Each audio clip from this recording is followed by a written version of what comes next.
Why was everyone staring at her uniform like it was a joke? The morning sun hadn't yet burned off the chill that hung over Fort Braxton, North Carolina.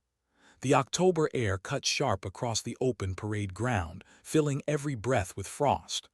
Rows of cadets stood in formation, still, disciplined, identical in their new-issue uniforms, polished boots gleaming. All except one. Cadet Sarah Martinez stood near the end of the line, shoulders square, jaw set, every movement calculated to hide the storm building beneath her calm. She didn't need to look around to feel it. The glances, the whispers, the tiny, stifled laughs. She could feel them like mosquito bites on the back of her neck. Her uniform didn't match theirs. The difference wasn't glaring, not at first glance, but anyone with an eye for detail could see it. The fabric was older, softened by time, dulled by careful washing, faintly sun-bleached at the seams. It was clean, pressed with precision, but carried the weight of years. She'd worn her father's old combat uniform. When she'd put it on that morning, she'd done it with reverence, hands shaking slightly as she fastened the top button, tracing her fingers over the faded patch on the sleeve. It had taken her grandmother hours to tailor it to fit, sewing it in silence under a dim kitchen light while Sarah's mother watched from across the table, saying very little. Her mother had tried to talk her out of it. "Sarah, you can't wear that to inspection. They won't understand." But Sarah had been firm. "It's not about them understanding. It's about me remembering." Now standing in formation under the crisp blue sky, she wasn't so sure. Two cadets a few spots down, Thompson and Williams, were whispering again. Their voices low, sharp, the kind that carry no matter how quiet they try to be. "Look at that thing," Thompson muttered. "Did she dig it out of a museum?" "Probably borrowed it from a surplus store," Williams replied. "Those patches don't even match regulation." Sarah kept her eyes forward. Military bearing, no reaction, but her heart was beating faster than it should. The patch they were mocking, barely visible now, its emblem worn thin by time, was the one thing she refused to replace. It was the only thing she had left of her father. Staff Sergeant Miguel Martinez, deceased, 12 years ago, Afghanistan. She'd been 12 when he died, too young to understand the flag-draped coffin, the medals placed in her mother's trembling hands, the folded letter sealed with an emblem that bore the words "for distinguished service." She only knew he'd been brave, and that he never came home. The whispers continued, a cruel rhythm behind her silence. "Check out Martinez's costume party uniform. She probably thinks it makes her look special." Sarah's eyes fixed straight ahead, refusing to give them the satisfaction. But inside, doubt whispered louder than their mockery. Maybe she had made a mistake. Maybe honoring her father this way wasn't worth the humiliation. The crack of a voice cut through the air. "Formation 10 Hut."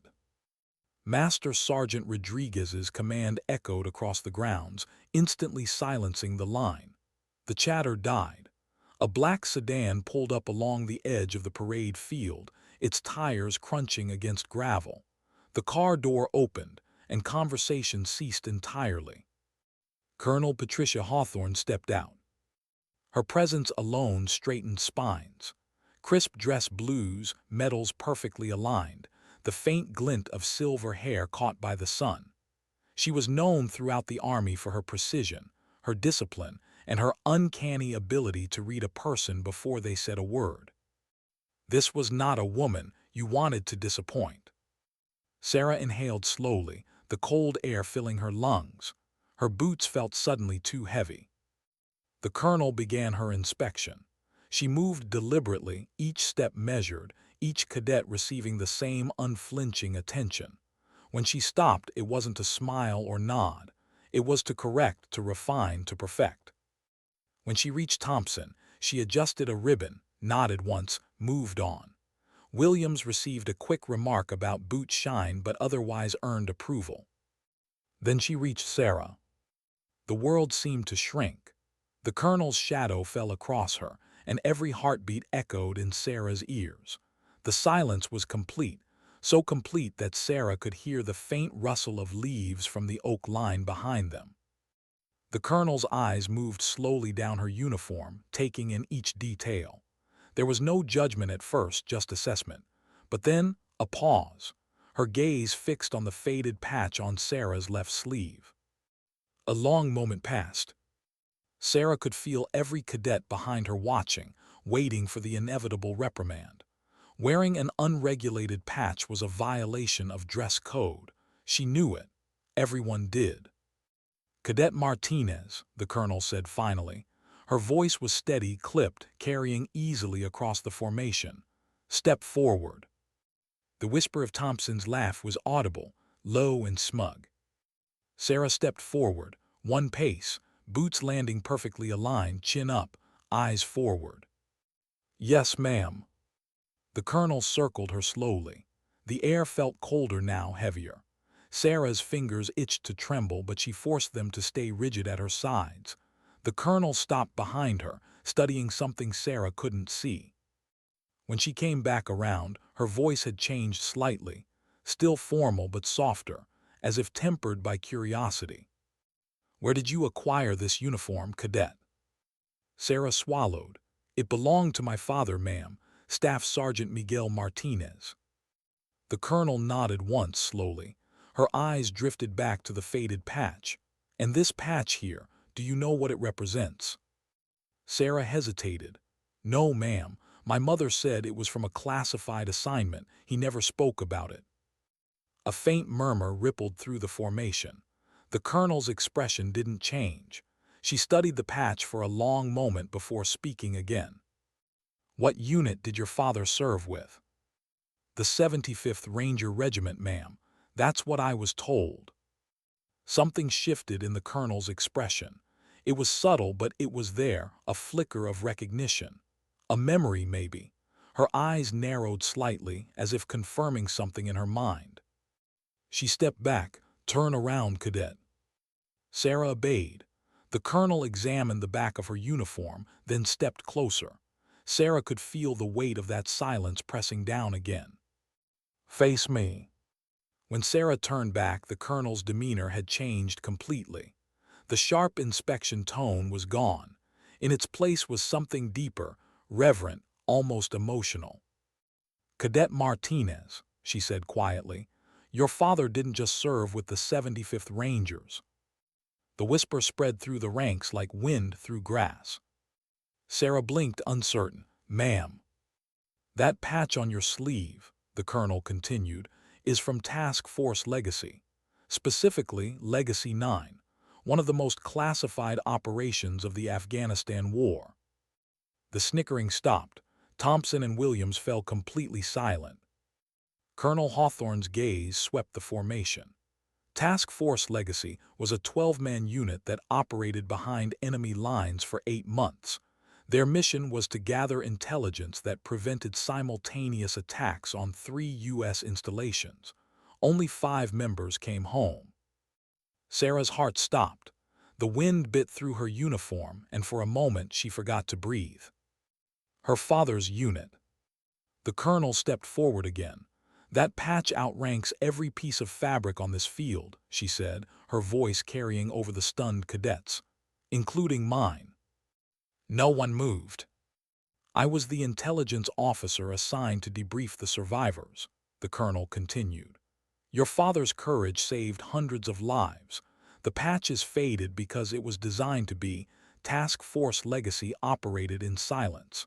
Their records were classified above command-level clearance.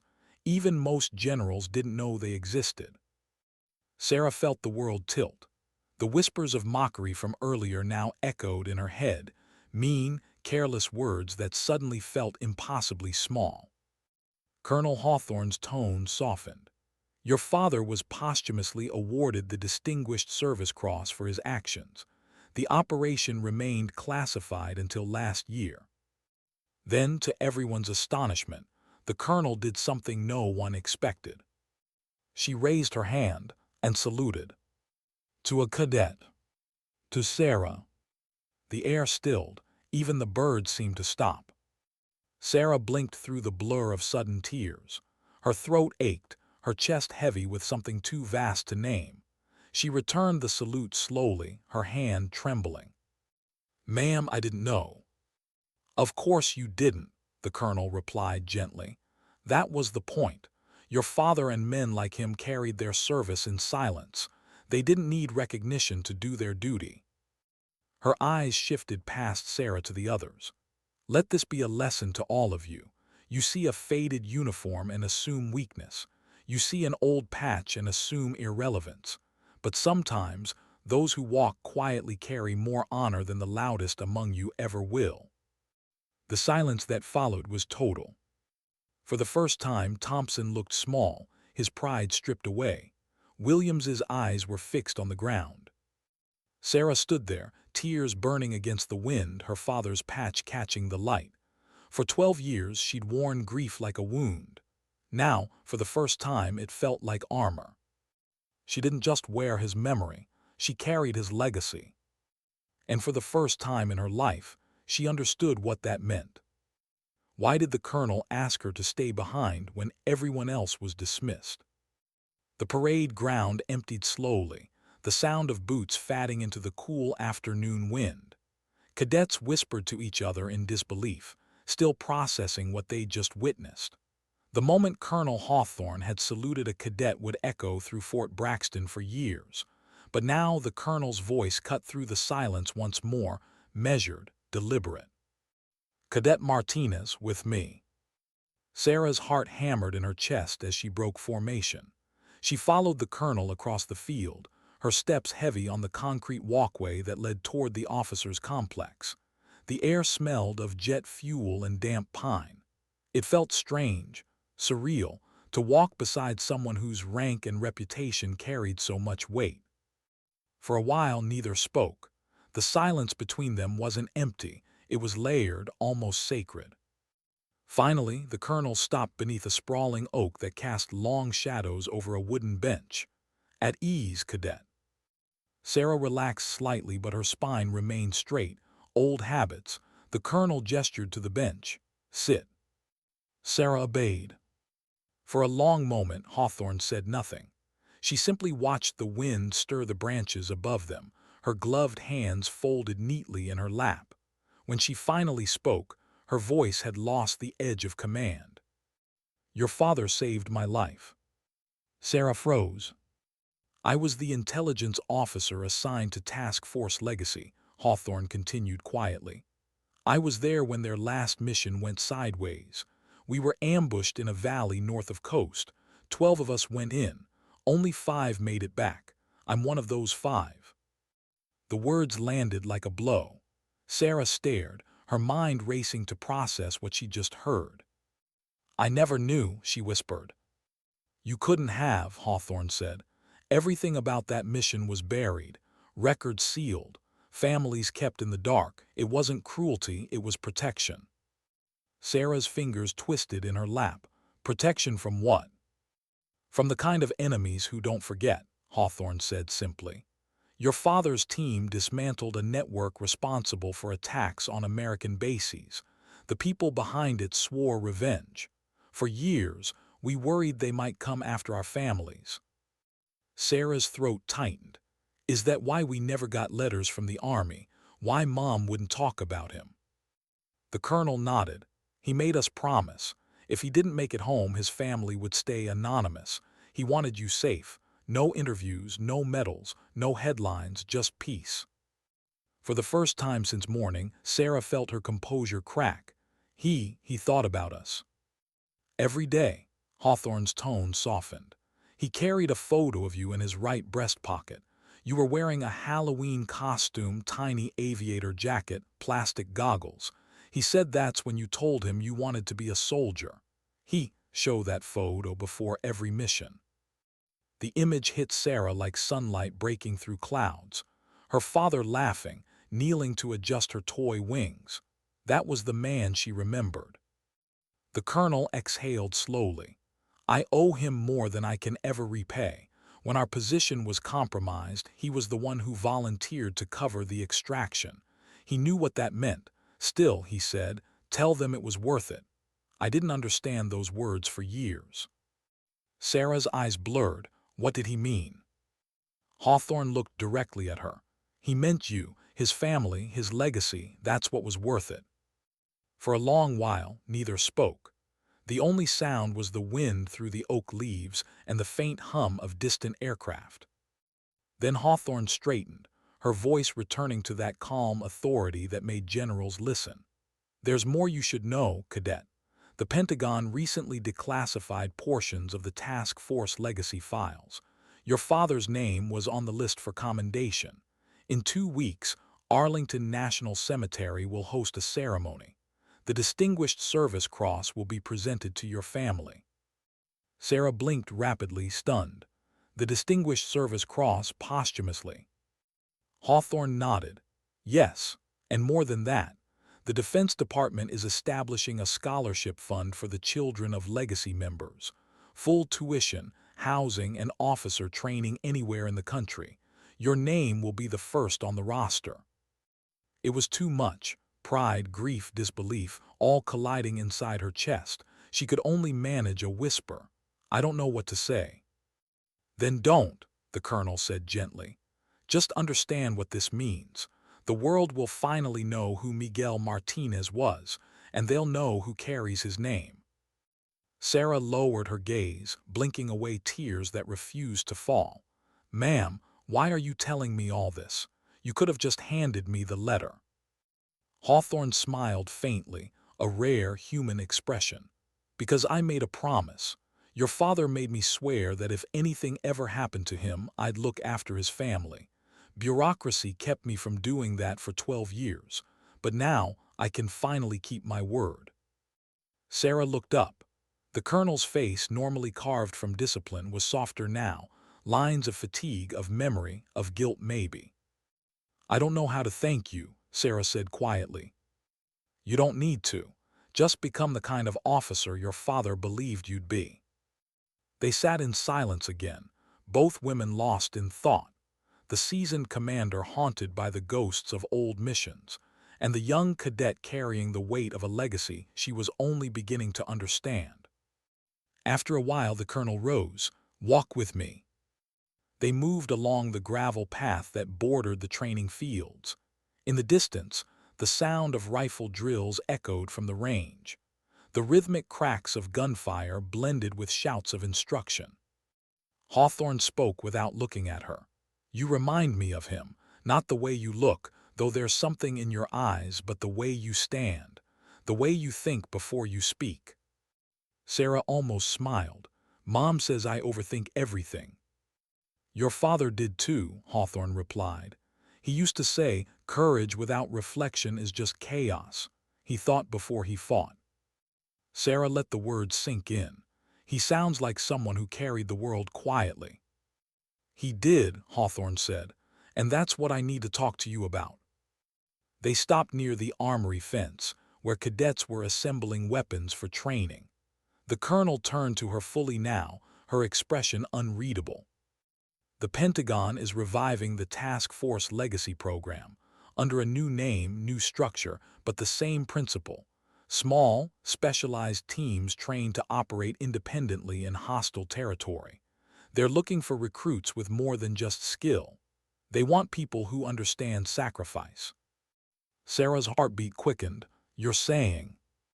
I'm saying when you finish officer training, there'll be a place for you, if you want it. The weight of those words hung heavy. To follow in her father's footsteps would mean embracing the same risks, the same secrecy. It wasn't glory, it was a lifetime of silence and shadows. Ma'am, You don't need to decide now, Hawthorne interrupted softly. Just know the door will be open. They continued walking until the parade ground came back into view. A few cadets were still lingering, cleaning up equipment, pretending not to stare at them. Thompson and Williams were among them, sweat-streaked, subdued, humbled. Sarah glanced their way. What will happen to them? Hawthorne followed her gaze. They'll learn. Humility has a way of rewriting people. Whether they listen or not, that's on them. They reached the colonel's car. The driver waited by the door, but Hawthorne didn't get in immediately. She turned to Sarah, standing squarely before her. "Cadet Martinez," she said formally, extending her hand. "It's been an honor to meet Miguel Martinez's daughter." Sarah took the hand firmly, the gesture steady despite the tremor in her chest. "Thank you, ma'am, for everything." Hawthorne's eyes softened. "You've got his steadiness, don't lose it." As the colonel's car pulled away, Sarah remained on the steps of the administration building, watching the taillights disappear down the road. The wind picked up, carrying the scent of pine and distant gun oil. She looked down at her sleeve, the faded patch catching the dying sunlight, and exhaled. All morning, that patch had felt like a secret she barely understood. Now it felt like a heartbeat. She traced it with her fingertips, whispering to herself, "I'll make you proud, Dad." Behind her, the flag atop the base flapped sharply against the pole, each snap echoing like a promise. That night Sarah couldn't sleep. She lay in her bunk staring at the ceiling, the words replaying again and again. He said, "Tell them it was worth it." What had it been worth to him? His life, his family's safety, the belief that honor sometimes required anonymity. She closed her eyes and saw his face faint, blurred by memory. Then she saw the colonel, etched with years of discipline and regret. Between them lay the invisible line she was meant to cross, the space between who she was and who she was meant to become. Outside, a trumpet played taps, soft and solemn. The notes drifted through the barracks, low and mournful. Sarah whispered into the dark, "Maybe some things are worth the silence." Why did silence suddenly feel heavier than words? The next morning the base woke to fog. Thick, pale, ghost-like. It clung to the parade ground and muffled the sounds of drill commands and clattering rifles. Cadets moved like silhouettes through mist, every breath visible. Sarah stood outside the barracks, her hands shoved into her jacket pockets, watching the faint outline of the flag rise against the morning sky. She hadn't slept much. The colonel's words still echoed in her mind, colliding with memories she thought she'd buried years ago. She spent the night rereading the single letter her father had left her, one she hadn't touched in years. The edges were soft now, the ink slightly smudged. It wasn't long. Just a few lines written in his neat, disciplined hand. "Be brave, not because the world expects it, but because you'll need to be. And when you doubt yourself, remember that courage isn't noise, it's quiet persistence." She folded the letter carefully and slipped it back into the small box she kept under her pillow. That line, quiet persistence, it stuck with her. Maybe that was what she was meant to learn. Her day unfolded as usual, at least on the surface. Morning drills, classroom instruction, tactical simulations. But the glances were different now. Wherever she went, the same cadets who'd mocked her just days ago now looked at her with respect or guilt. Even Thompson and Williams seemed changed. They stood straighter when she passed, saluted faster, spoke softer. Guilt had a way of remolding arrogance. By mid-afternoon, she was summoned to the command office. A written order pinned to the door read, "Cadet Martinez, report to Colonel Hawthorne, 1400 hours." She checked her watch, 13:58, right on time. The colonel's office was nothing like she expected. Sparse, tidy, functional.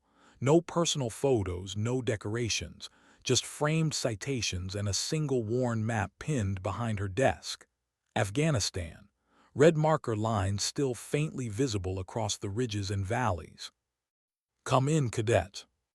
Sarah stepped inside, saluting sharply. "At ease," Hawthorne said, gesturing toward a chair. "I wanted to go over the details of next week's ceremony." Sarah sat posture straight. "Yes, ma'am." Hawthorne leaned back in her chair, eyes softening slightly. "It won't be easy. Arlington ceremonies rarely are. You'll be surrounded by families who have lived in silence for years. Most of them are still trying to make peace with ghosts." Sarah nodded quietly. "I'm not sure I ever will." "You won't," Hawthorne said bluntly. "You just learn to carry the weight better." For a moment the colonel's gaze drifted toward the window, where cadets trained in the distance. Legacy 9 was the hardest deployment I ever saw, she said. We operated out of an abandoned mountain village. No support, no air cover. If something went wrong, no one was coming for us. Sarah leaned forward slightly. You were with them the whole time. Hawthorne nodded. For 8 months, I watched men unravel and rebuild themselves daily. Hunger, isolation, fear, it changes you. But your father, he never lost his center. He'd sit on watch duty, whispering stories about his daughter back home, about the way you used to line up your toy soldiers perfectly by color. Sarah blinked. He told you that. He did, Hawthorne said, smiling faintly. He said you used to make him salute before dinner. The image made Sarah laugh softly, then choke on the emotion behind it. I don't remember that. That's okay, Hawthorne said. He remembered enough for both of you. They sat in silence for a moment, the kind that didn't need to be filled. Then Hawthorne slid an envelope across the desk. This is for you. Sarah hesitated before taking it. Inside was a photo, grainy, taken under harsh desert light. A dozen men in dusty fatigues, their smiles faint but real. And among them, a younger Colonel Hawthorne stood beside her father, his arm slung casually over her shoulder.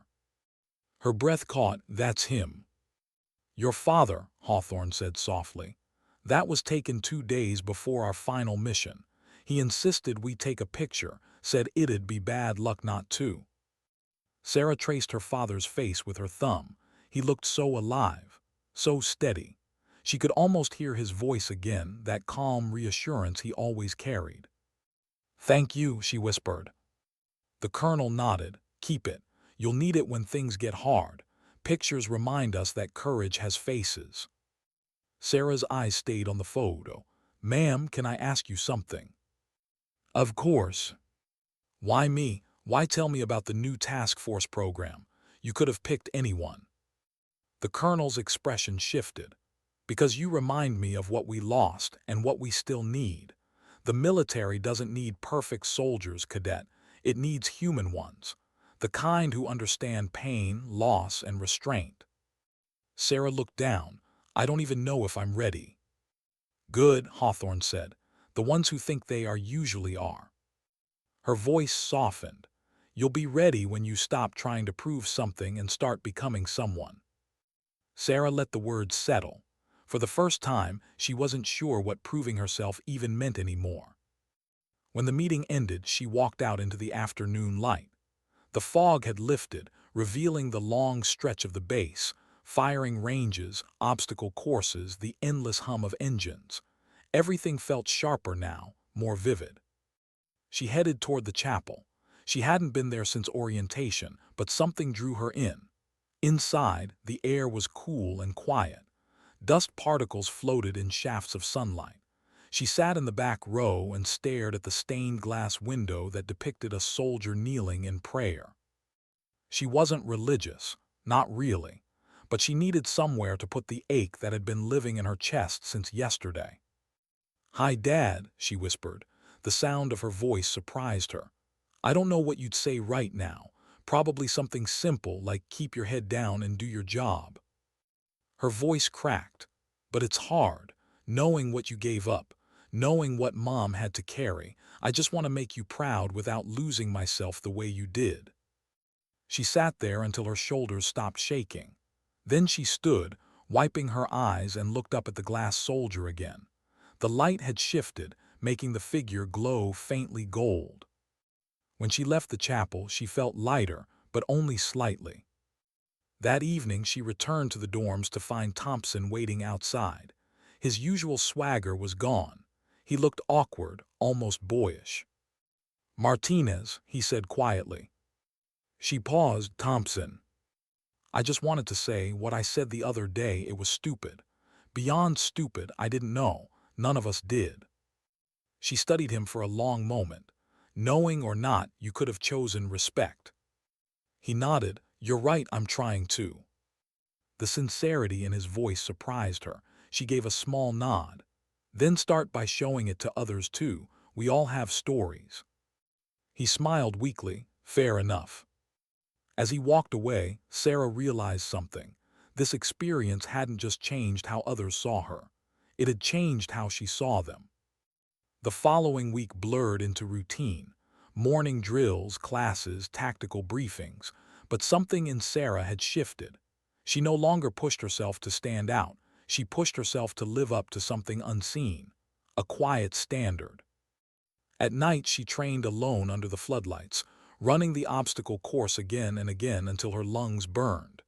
Each jump, each climb, each breath became a prayer. For you, Dad. When she finally collapsed onto the gravel, staring up at the stars, she whispered, "I'm still here, still trying." The night before they left for Arlington, Colonel Hawthorne stopped by the barracks. She found Sarah packing neatly folded uniforms into her duffel. "Ready for tomorrow?" Sarah hesitated. "As much as I can be." Hawthorne smiled faintly. "No one's ever ready for Arlington." They stood in silence for a moment. Then the colonel said, "You'll see something tomorrow most people never do, an entire field of silence that speaks louder than any speech.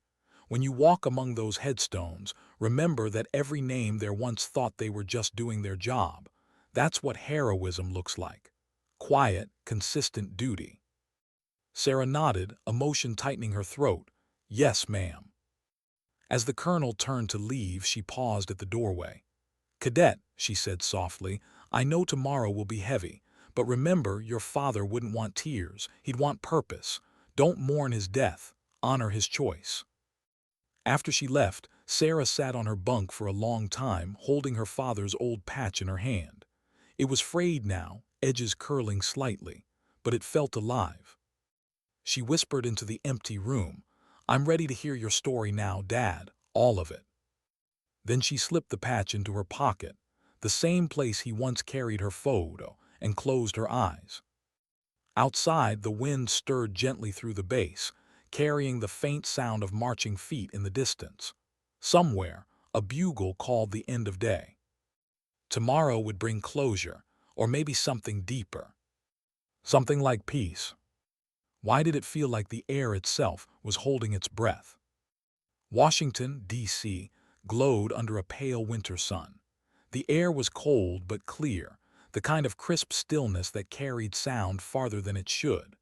The convoy moved slowly down Memorial Avenue, a procession of dark vehicles reflecting sunlight off their polished hoods. In the back seat of one of them sat Sarah, dressed in her formal cadet blues, gloves white, cap perfectly aligned. Her mother sat beside her, silent, eyes fixed out the window.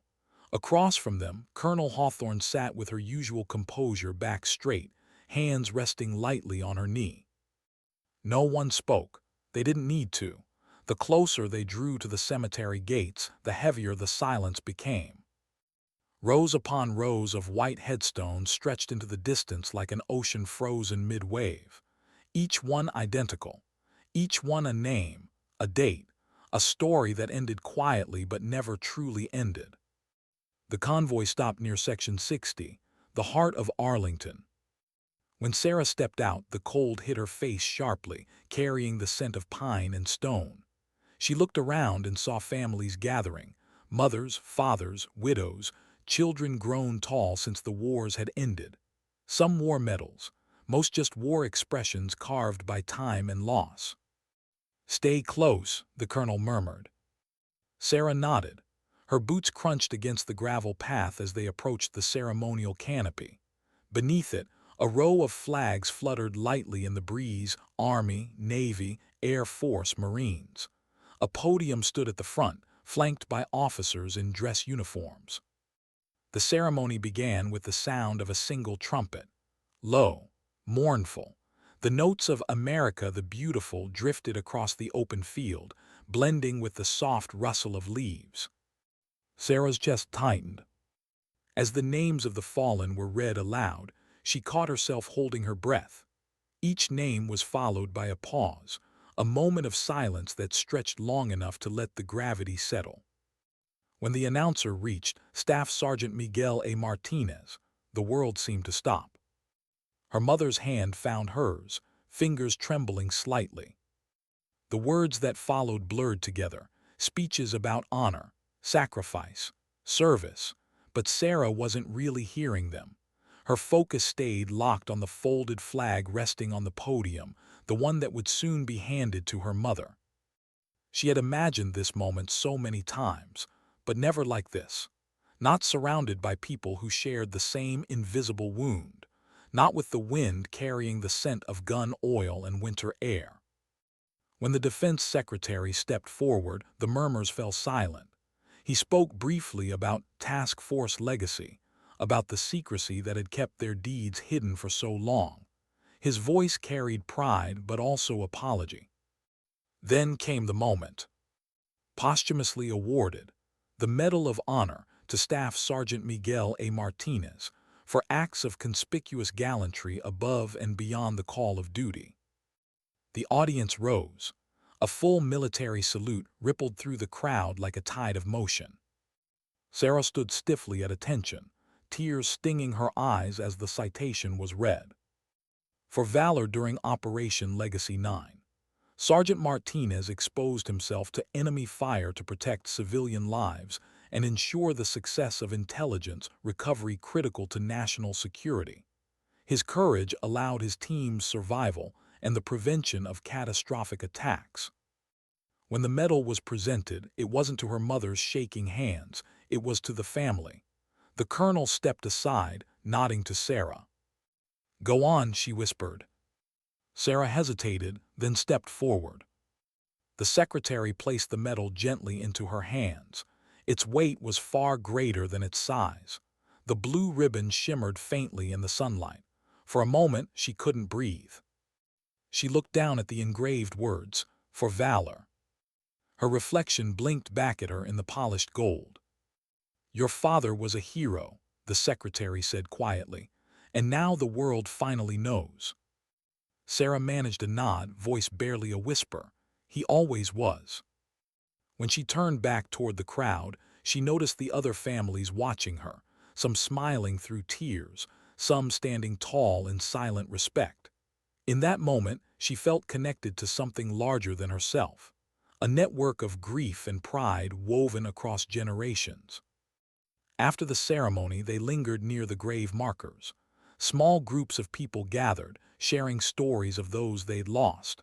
A few approached Sarah, recognizing her from the speech. One older man introduced himself. His hands were rough, scarred. "I served with your father," he said, his voice gravelly but warm. "He saved my life more than once." Sarah's eyes widened. "You were part of Legacy 9. He nodded. "Name, Daniels. I was comms tech for the team. I didn't make it to the extraction with him. He stayed behind so I could get out." The word struck her like a physical blow. Daniels took a deep breath. "We tried to go back. Command said it was impossible, but the last thing I heard over the radio was your dad's voice. Calm, no panic, just steady." Sarah swallowed hard. "What did he say?" Daniel's eyes glistened. "He said, 'Tell my daughter I kept my promise.'" She felt her knees weaken. "Promise?" He nodded. "He told us once that he'd promised you he'd come back. He couldn't do that, but I think he meant he'd keep the promise another way, by making sure you had a future." Tears slid silently down her cheeks. "Thank you," she whispered, "for telling me." Daniels gave a slow nod, his voice breaking. "He'd be proud of you. You've got his look, that calm before the storm." When he walked away, Sarah stayed there, staring at the medal in her hands. "Tell my daughter I kept my promise." She sank to her knees beside her father's headstone. The white marble reflected the afternoon sun, clean and cold.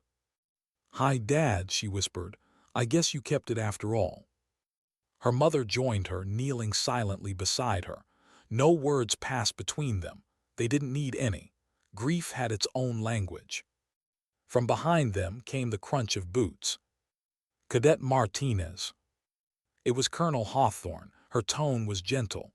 "When you're ready, there's someone you should meet." Sarah stood slowly, brushing the grass from her gloves. She followed the colonel across the cemetery to a small cluster of people standing under a tree. "This," Hawthorne said, is Major Alan Reese. He was your father's team leader." Reese was tall, his hair silvered with age, his handshake firm. His eyes, though, held the same haunted softness Sarah had seen in Hawthorne's. "Your dad was one of the best men I ever served with," Reese said. "He wasn't loud, he wasn't reckless, he just did what needed doing, every time." Sarah nodded. "That sounds like him." The major smiled faintly. "He saved my life, too. We were pinned down in a canyon, enemy fire everywhere. He carried me out after I took a hit. When we got to safety, I tried to thank him. He said, 'No need, just pass it on.' I've been trying to ever since." Sarah's throat tightened. "Pass it on," she repeated softly. Reese looked at her with quiet understanding. "That's what you're doing now. Every step you take in uniform, every time you lead with integrity, you're passing it on." As he turned to leave, Sarah caught a glimpse of the colonel watching her. There was something proud in her eyes, something deeply personal. Later, as the crowd thinned and the sky turned a dusky gold, Sarah found herself alone again before her father's grave. The sound of distant taps carried through the air, a single trumpet, slow and solemn. She reached into her pocket and took out the patch, the faded one from his sleeve. She laid it gently at the base of the headstone. Her voice was barely a whisper. "You can rest now. I'll carry it from here." The wind stirred, rustling the nearby flags. Somewhere a hawk cried high above the trees, its call stretching into the open sky. Sarah straightened, saluted sharply, and held it. In that moment, she wasn't just a cadet. She was a continuation, a thread in a story that began long before her and would continue long after. Colonel Hawthorne approached quietly. "You did well today," she said softly. "Thank you, ma'am." They stood together in silence, watching the sun slip below the horizon. Finally, the colonel spoke again. "You see that?" she said, nodding toward the endless rows of headstones glowing under the fading light. "That's what service looks like. Not glory, not medals, just names, and the space between them, that's where honor lives." Sarah swallowed the lump in her throat. "I think I understand now." Hawthorne gave a faint smile. "Good, because understanding is harder than courage, but once you have both, you'll lead the way he would have wanted." As they turned to leave, Sarah glanced back one last time. The patch fluttered lightly in the breeze at the base of her father's grave. It looked almost alive, as if it were saluting her back. She whispered, "Tell them it was worth it." Why did coming home feel so much heavier than leaving? The train ride back to Fort Braxton was silent except for the rhythmic hum of the tracks. Sarah sat by the window, staring at the blur of forests and small towns rushing past. Her uniform jacket hung neatly on the seat beside her, her father's Medal of Honor carefully folded inside. Every few minutes, she reached into her pocket, just to feel it there, like proof the last few days hadn't been a dream.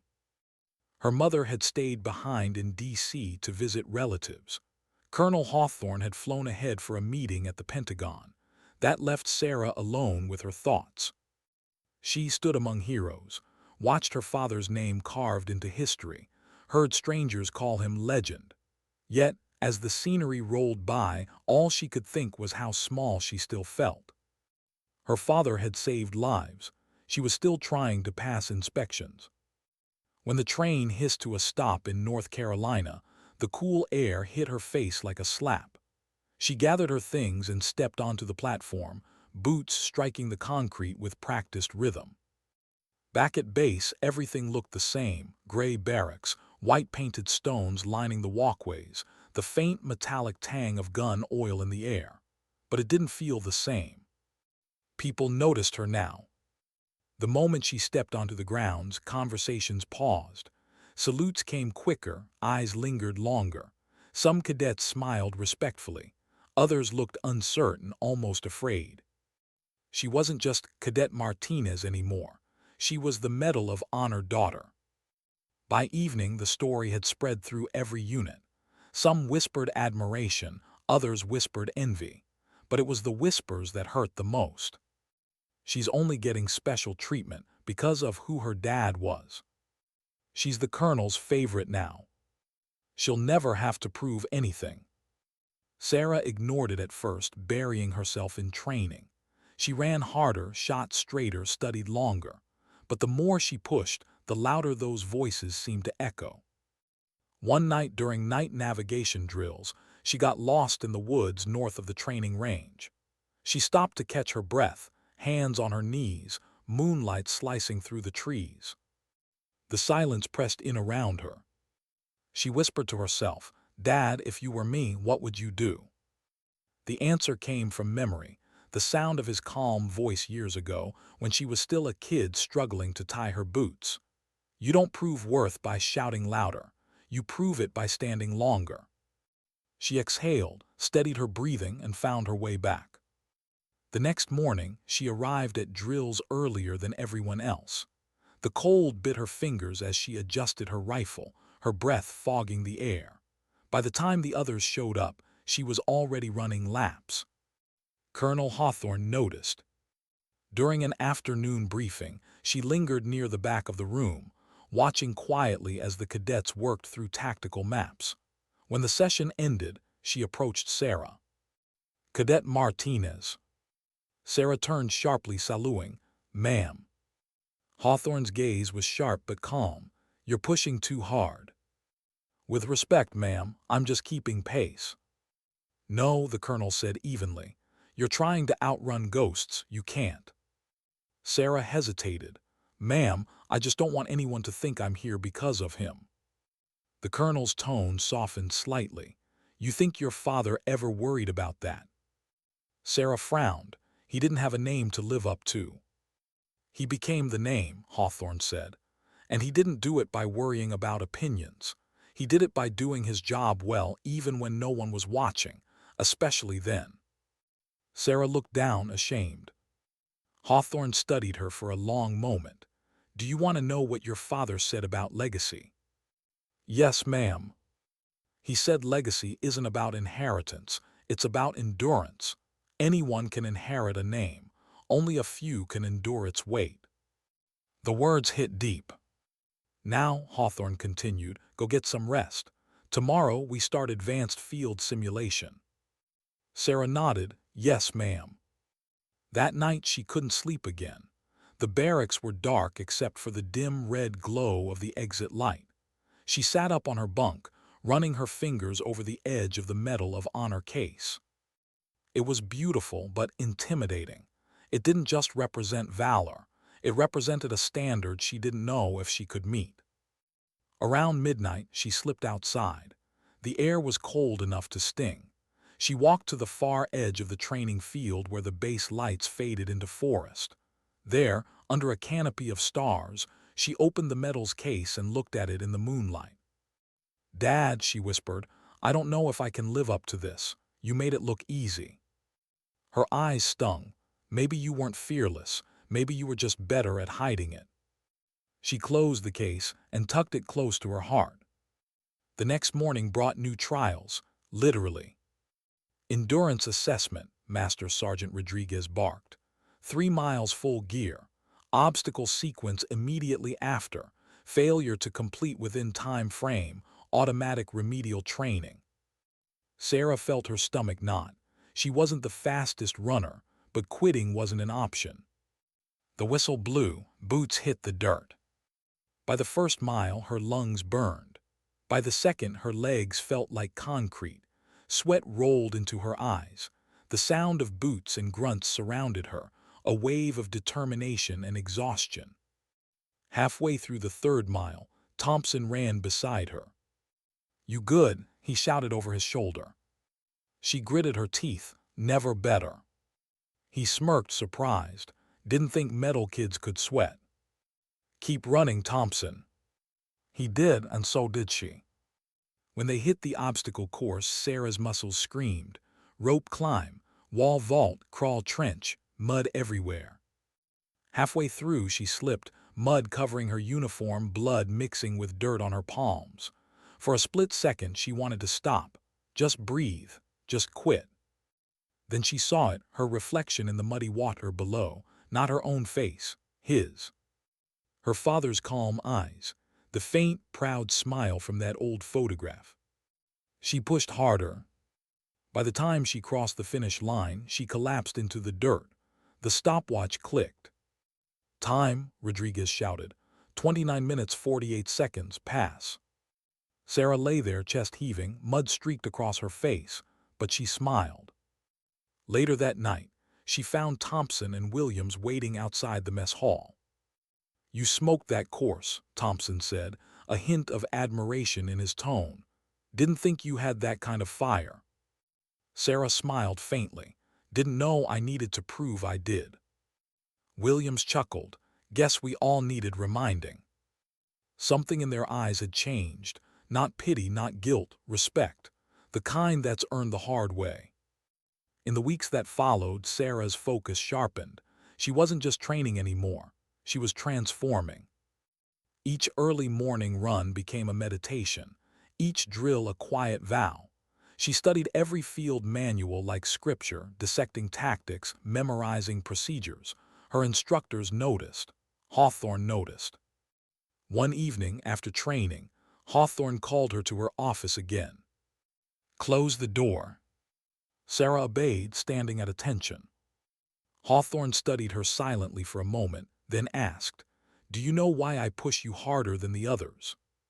Sarah hesitated. "Because of my last name." "No," Hawthorne said, "because of your potential." Sarah frowned slightly. "Ma'am." The colonel leaned forward. "You don't lead by talking, cadet. You lead by holding your ground when no one else can. You've done that since the day I met you." She paused. "But leadership comes with isolation. You're starting to feel that, aren't you?" Sarah nodded slowly. "Sometimes it feels like the better I do, the further away I get from everyone else." "That's because respect and belonging don't always coexist," Hawthorne said softly. "You can be admired and still be alone." The honesty stung, but it also soothed something in her. "Do you regret it, ma'am?" Sarah asked quietly. "The uniform, the sacrifices." Hawthorne smiled faintly, her eyes distant. "Regret? No, but it changes you. The uniform doesn't just cover you, it consumes you if you let it. The trick is remembering who you are underneath." Sarah absorbed that in silence. As she stood to leave, the colonel added one final thing. "You asked me once what your father meant when he said, 'Tell them it was worth it.' I think he meant this moment. You, still standing." Sarah saluted. "Thank you, ma'am." Outside, the sun was setting over the training fields. Long shadows stretched across the ground. Cadets jogged past, laughter echoing faintly through the air. For the first time, Sarah felt a strange calm settle over her. Maybe she didn't need to match her father's greatness. Maybe she just needed to carry it forward. She touched the patch sewn now onto the inside of her uniform, hidden where no one could see it. It wasn't about recognition anymore. It was about endurance. Why did command feel lonelier than combat? The first day of officer training began before sunrise. A cold mist drifted across Fort Braxton's training grounds, swallowing sound and light alike. Sarah stood with the other candidates in full gear, the faint glint of dawn catching the edges of their insignia. A new instructor walked down the line, tall, built like he'd been carved from stone, with eyes that seemed to have seen too much and said too little. His name tag read Major Elias Kane. He didn't need to shout. His presence alone commanded silence. "Officer training isn't about who runs the fastest," he said. "It's about who breaks last." His voice carried easily over the chill air. "Some of you are here because of grades, some because of luck, and one of you," his gaze stopped on Sarah, "is here because of a name." The silence tightened. Sarah didn't flinch. She met his eyes head-on. Major Kane held the stare for a moment, then turned away. "We'll see if that name holds." The first week was brutal. Tactical theory in the mornings, survival training in the afternoons, leadership drills under freezing rain. Sleep became a luxury. Doubt, a constant companion. Sarah didn't complain, not once, but the whispers returned quieter, sharper this time. She's just a legacy placement. She's the Colonel's pet project. She ignored them again, but each word left a mark. By the end of the second week, exhaustion had carved dark circles under her eyes. Her hands were blistered, her muscles screaming. Yet every morning she still rose before reveille, running laps alone. One night during an after-action debrief, Major Kane called her out. "Cadet Martinez." She stood at attention. "Yes, sir." He circled her slowly, like a hawk sizing up its prey. "You were team lead during today's exercise, correct?" "Yes, sir." "And your team failed to complete the objective?" "Yes, sir." He stopped in front of her. "Why?" She hesitated. "Because I took responsibility for a misread map, sir. I didn't want my unit penalized for my mistake." Kane's eyes narrowed. "So you sacrificed success for accountability." She met his gaze. "I thought that's what leadership was." A faint smirk touched his lips, not mockery, something else. "You thought wrong." The word stung. After dismissal, as the cadets shuffled out, Kane's voice stopped her. "Martinez, stay behind." She turned, waiting. He studied her for a long moment, the lines in his face catching the dim overhead light. "You think leadership means protecting others from your mistakes. It doesn't. It means teaching them how to recover from theirs." Sarah said nothing. "Your father understood that," he added quietly. The room froze around her. "You knew my father?" Kane nodded slowly. "I did. Afghanistan, 2010. We were part of overlapping operations. He was already part of Legacy 9 by then. Quiet guy, focused, the kind who didn't need to talk to lead." Sarah's voice softened. "What was he like, really like?" Kane exhaled. He carried calm like a weapon, never raised his voice, never lost his patience. He made people want to do better just by standing near him. Sarah swallowed. "He sounds impossible to live up to." Kane looked at her for a long moment. "He wasn't impossible, Cadet. He was human. The problem is you're trying to chase a ghost instead of becoming yourself." Her composure cracked. "Sir, I'm not trying to chase anyone. I just don't want to shame his memory." Kane's tone softened. "Then stop making him a shadow to hide behind. You don't honor someone by imitating them. You honor them by evolving from them." The words landed like a blow. He picked up her training report and handed it to her. "You're capable, but capability without identity collapses under pressure. Figure out who you are, or this program will do it for you." She saluted. "Yes, sir." That night she couldn't sleep. Again.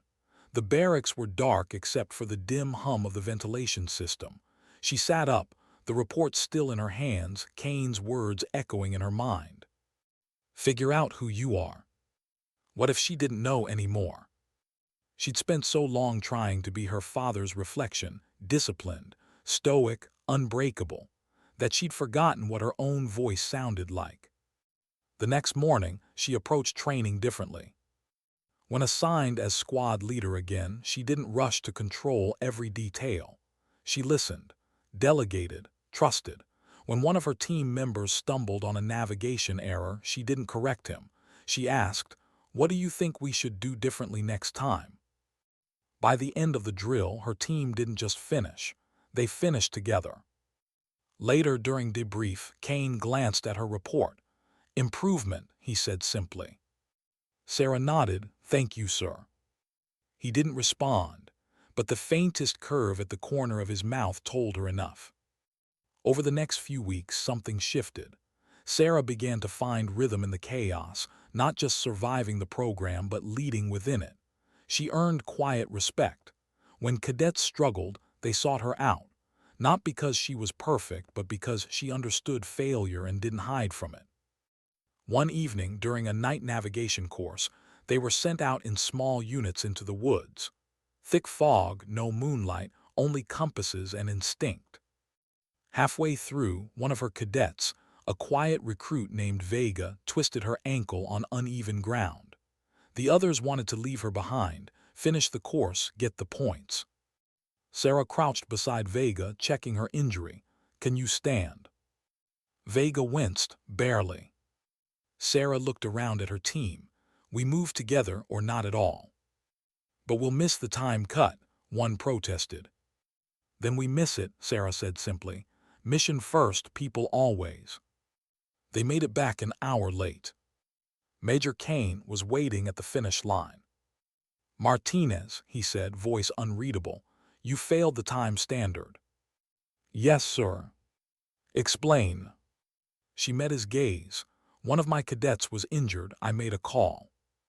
Kane stared at her for a long moment, then gave a curt nod. "Understood." The next morning during briefing, he announced results. Team Bravo, time violation. Normally, that's an automatic failure, but leadership is more than stopwatch numbers. Cadet Martinez made a decision consistent with command values. That's what this course is about. The room went quiet. He looked at Sarah. "Well done." She didn't smile, but the warmth in her chest said enough. After the briefing, as cadets dispersed, Hawthorne entered the room. She'd been gone for weeks on assignment but looked the same, sharp, composed, commanding.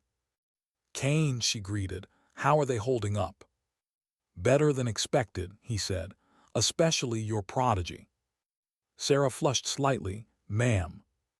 Hawthorne looked at her with a small, knowing smile. "You're starting to sound like an officer." "Trying, ma'am."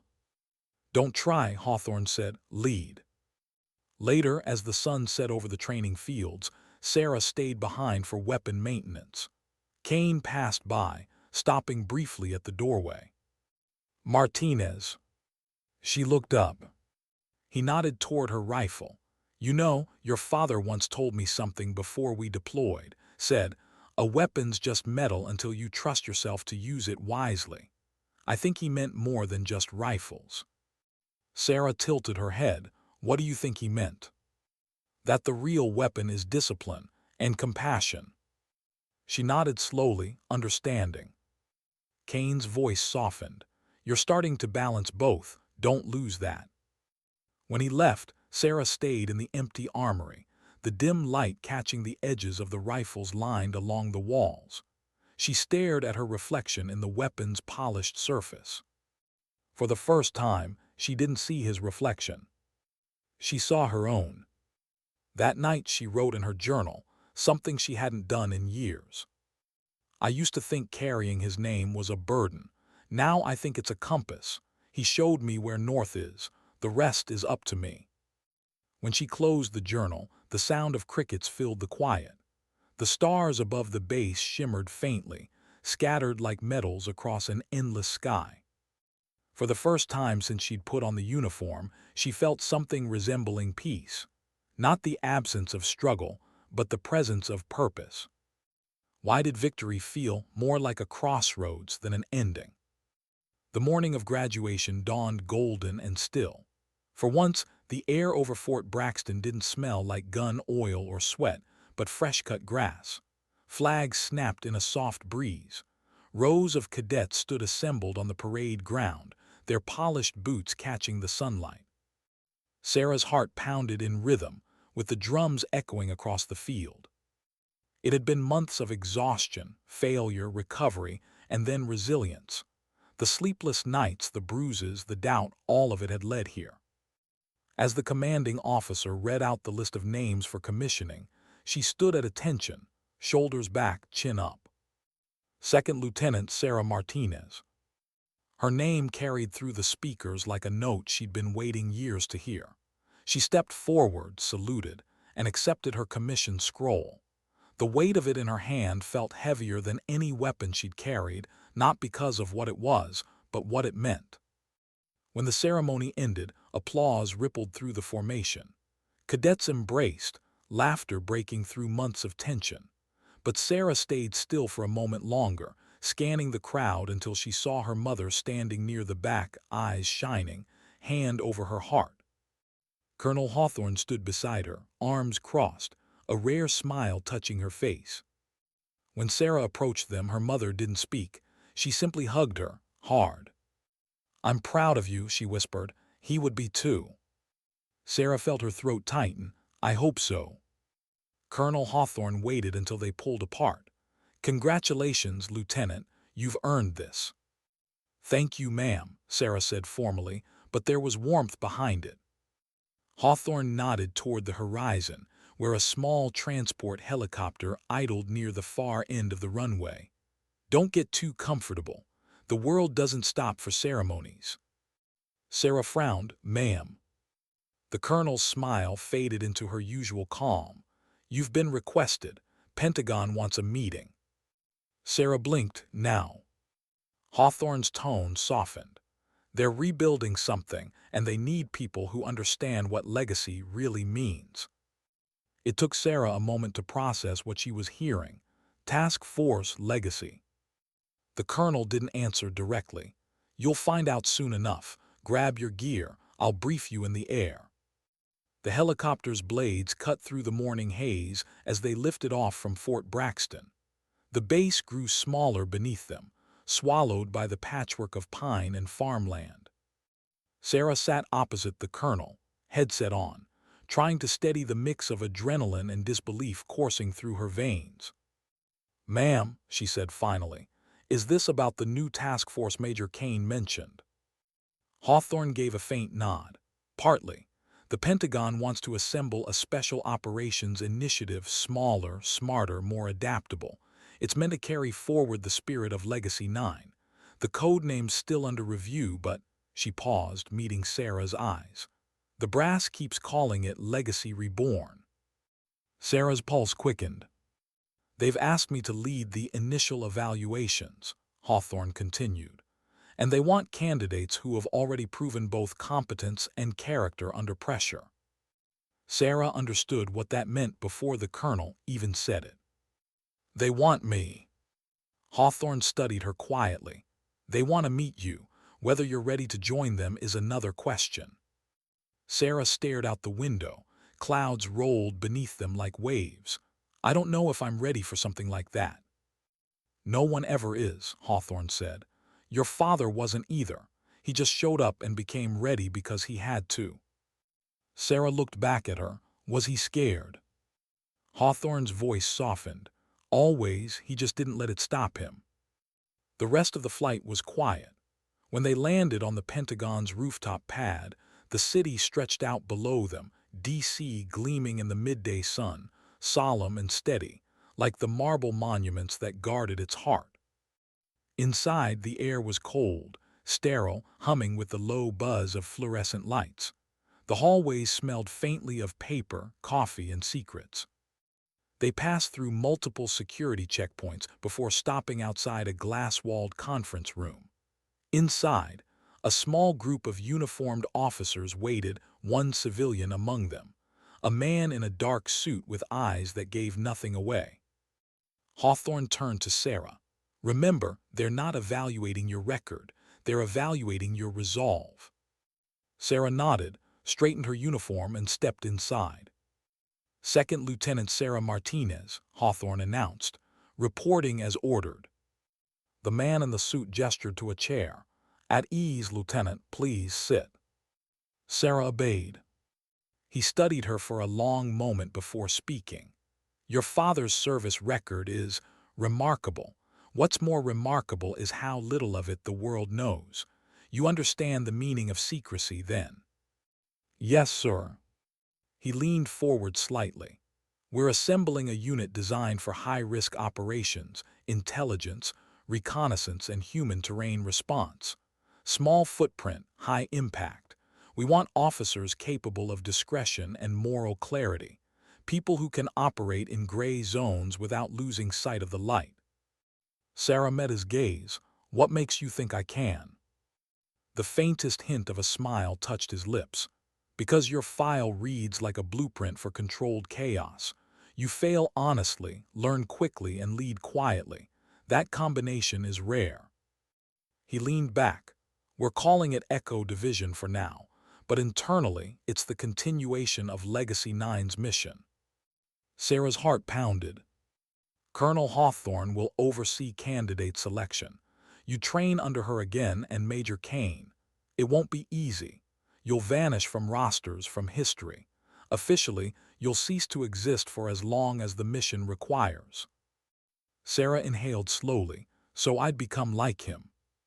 The man nodded once, like your father. Silence stretched. Then quietly Sarah asked, why now? Because the world's getting louder, the man said. And sometimes the only way to keep peace is through those willing to work in silence. He slid a folder across the table. This outlines what's expected. You don't need to answer today. Sarah stared at the folder, her name printed in black ink on the front. Lieutenant Sarah Martinez, Candidate Evaluation, Echo Division. Hawthorne's voice broke the silence. If you say yes, your life changes permanently. Friendships, family, even rank, all of it will bend around the mission. Sarah looked up, and if I say no? Hawthorne gave a faint, almost proud smile. Then you still serve, just in the open instead of the shadows. Either path honors him. For a long time, Sarah said nothing. The weight of choice pressed down like armor she wasn't sure she could carry. She thought of the patch, the faded one from her father's sleeve, of the promise he'd made, tell them it was worth it. Maybe this was how she would know what he meant. She looked at the folder again. I'll need time. Take all you need, the man said. But remember, some opportunities don't wait forever. That night, Sarah stayed in the visitor barracks near the Pentagon. Sleep didn't come. She sat by the window overlooking the dark city, the lights of the Washington Monument glowing faintly in the distance. Her mind replayed everything, the ceremony, the colonel's mentorship, Major Kane's lessons, the words of her father's friends. You don't honor him by imitating him. You honor him by evolving from him.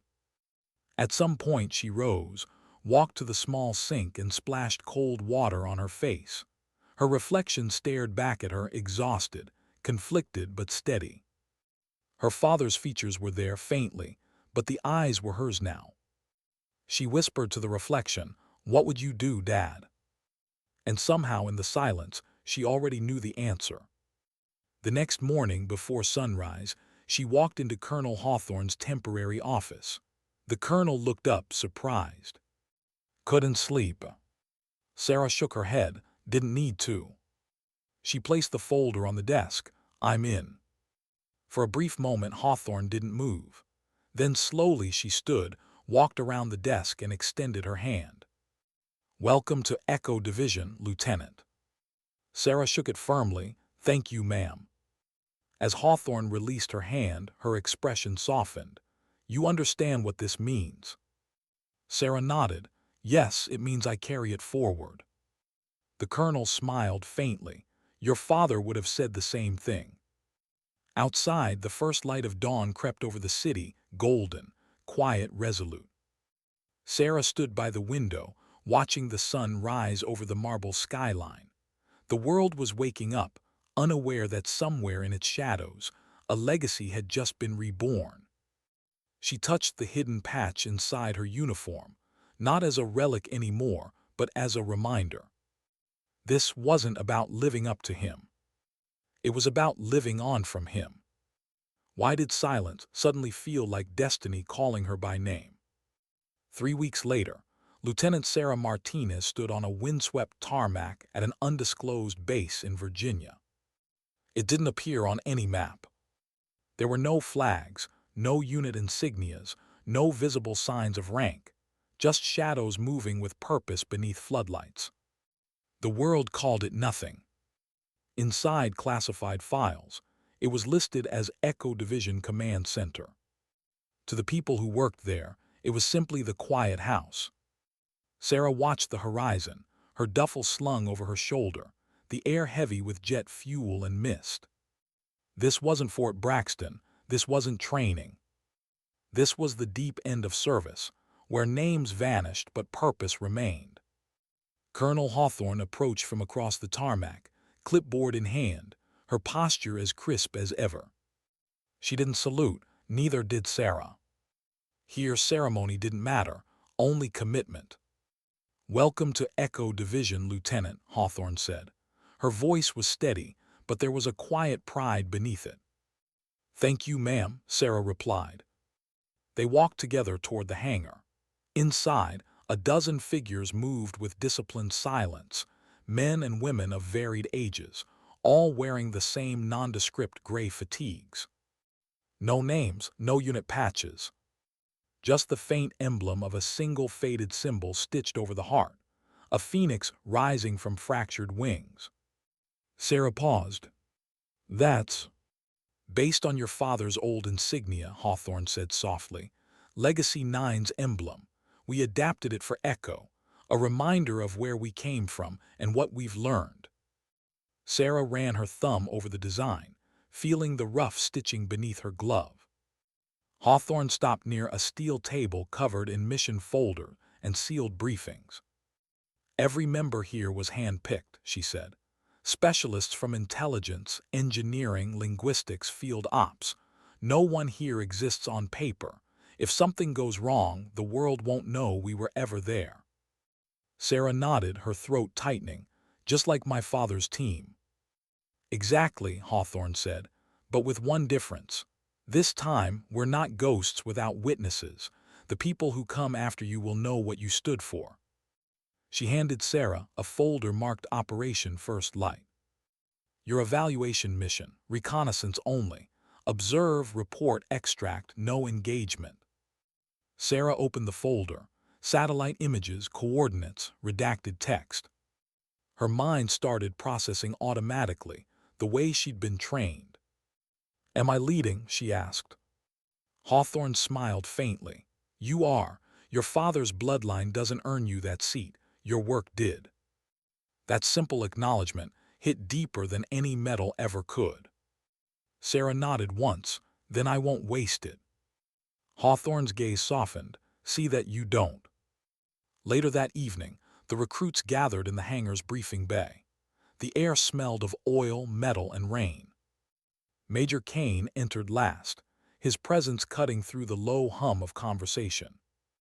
When he saw Sarah, he gave a slight nod, a gesture that said more than words ever could. "Listen up," he said, voice sharp. "Echo Division isn't a rehash of the past. We're not trying to be heroes. We're here to solve the kind of problems that can't be broadcast. That means precision, control, silence." He looked directly at Sarah. "Lieutenant Martinez will lead Team Bravo for this op.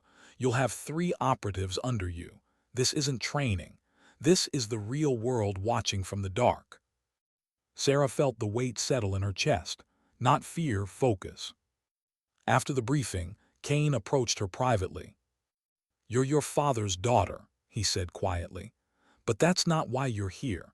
You're here because you've earned the right to find out what kind of soldier you are." Sarah nodded. "I think I'm starting to." Kane studied her face for a long moment. "Then listen to this. Your father once told me something before a mission. He said, 'Real courage isn't loud. It's the decision to move forward quietly when no one's watching.' Remember that." "I will, sir." He started to walk away, then paused. "And Martinez, don't make the mistake he made." Sarah frowned. "What mistake was that?" Kane looked back. He never forgave himself for surviving when others didn't. "Don't carry guilt that isn't yours." The words lingered long after he left. That night Sarah sat alone in her quarters. The walls were bare metal. The air hummed with distant machinery. On the small desk beside her, her father's Medal of Honor rested beside a folded letter, the same one she'd carried since the day she entered Fort Braxton. She unfolded it again, tracing the ink with her fingertips. "Be brave, not because the world expects it, but because you'll need to be." A single tear slid down her cheek before she even realized it. "Guess I'm finally there, Dad," she whispered. She tucked the letter back into her chest pocket, slipped on her tactical vest, and stared into the small mirror bolted to the wall. The reflection staring back didn't look like the cadet from Fort Braxton anymore. This woman had her father's calm, her mother's strength, and her own quiet fire. Somewhere deep inside, the fear was still there, but now it had a purpose. She whispered to the reflection, "Let's see if I'm worthy of the silence you left behind." Before dawn, Team Bravo was airborne. The transport jet roared into the clouds, engines vibrating through the cabin. Inside, 4 figures sat strapped into jump seats, faces calm, eyes unreadable. Sarah looked down at the mission folder one last time. Reconnaissance, border infiltration, satellite blackout zone. No backup. No second chances. Kane's voice crackled in her earpiece from the command center. Echo Division, you are go for deployment. She took a deep breath. Copy that, Team Bravo moving to Phase 1. The ramp opened. Wind screamed into the cabin. Below them, the dark terrain of another continent rolled into view. Sarah's pulse steadied. She wasn't afraid anymore. She wasn't trying to live up to anyone. She was simply continuing what had already begun long ago. 3, she called out. 2, 1. They jumped. The world tilted, spun, and roared past in a rush of wind and cold. For a few seconds, gravity didn't feel like a force. It felt like freedom. As her parachute deployed, the earth rose to meet her like an old friend. Below her, shadows of forests spread out beneath a dim dawn sky. The world looked peaceful from here. But peace always did, until you saw what it cost. When she touched down, the air was damp and cold. Her boots sank into soft soil. She unhooked her chute, scanning the horizon. The rest of the team landed in sequence, silent, efficient. Sarah knelt, checked her compass, then spoke softly into her mic. Echo Bravo to command. We're down, moving to primary coordinates. A pause, then Hawthorne's voice replied through static. Copy that, Bravo, Godspeed. Sarah smiled faintly. Always. They moved into the trees, the forest swallowing them whole. Hours later, as the operation unfolded exactly as planned, silent movement, hidden cameras, encrypted transmissions, Sarah found herself pausing at the ridge overlooking their extraction point. The horizon was bleeding orange with the coming sunrise. She reached into her vest pocket and pulled out her father's old patch, the one that had started everything. It was frayed, edges torn, but she carried it on every mission now. She turned it over in her palm, whispering, "You didn't fight for medals.